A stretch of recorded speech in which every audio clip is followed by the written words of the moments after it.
Hello, Annie Sullivan All-Stars. So we got this cool book about today is Orange Shirt Day.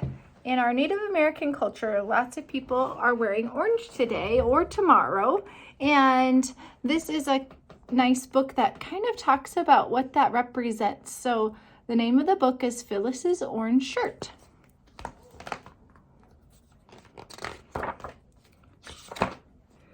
Little Phyllis lived with her granny on the Dog Creek Reserve. They would pick berries, garden, and catch fish to preserve. I wonder if some of you have a garden. I know Mrs. Lawson does. There were not many kids with whom Phyllis could play because they went to residential school far, far away. One day, Granny took Phyllis to town. It was exciting to see so many people around. Granny took Phyllis to a shop full of clothes with hats for your head and socks for your toes. Phyllis picked out a shirt that was so orange, shiny, and bright, and Granny bought it for her to wear with delight. On the first day of residential school, Phyllis just couldn't wait. She wore her orange shirt so that she would look great. So this really happened in our country, that many Native American students were put on buses and they were taken to residential schools. But when she arrived, her mood started to change. The place was so cold, unfriendly, and strange. In the boarding schools or residential schools that many Native American people went to, 50 years ago, it was really hard for Native American people because in the residential school, they were not able to speak their language anymore.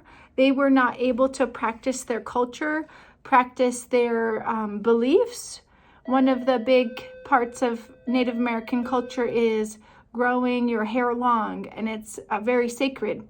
And one of the first things that happened when Native American students went to residential school is they cut their hair off. And it would be hard. Imagine many of you speak other languages. You speak a language at home, and when they went to residential schools, they were no longer able to speak their own language. Her bright red orange shirt was taken away, and she worried about how long she would stay. And that's another thing. All their clothing that they had come and brought with, they no longer could wear.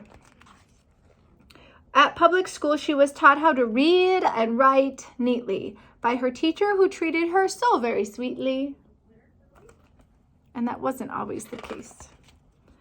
Phyllis liked her teacher, but she missed her granny so bad, along with the garden and home that she had.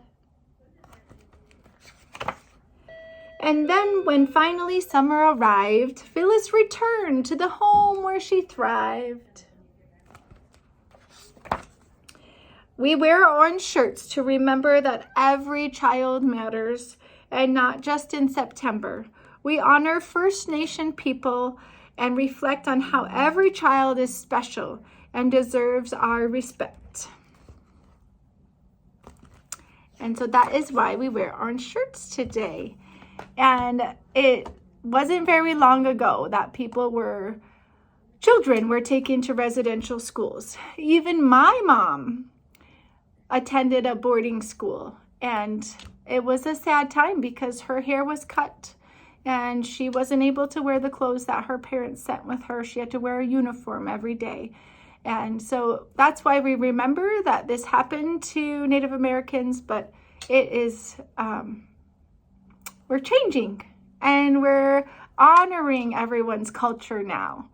Okay, so I hope you learned a little bit about why we wear the orange shirts today. Okay, have a great day.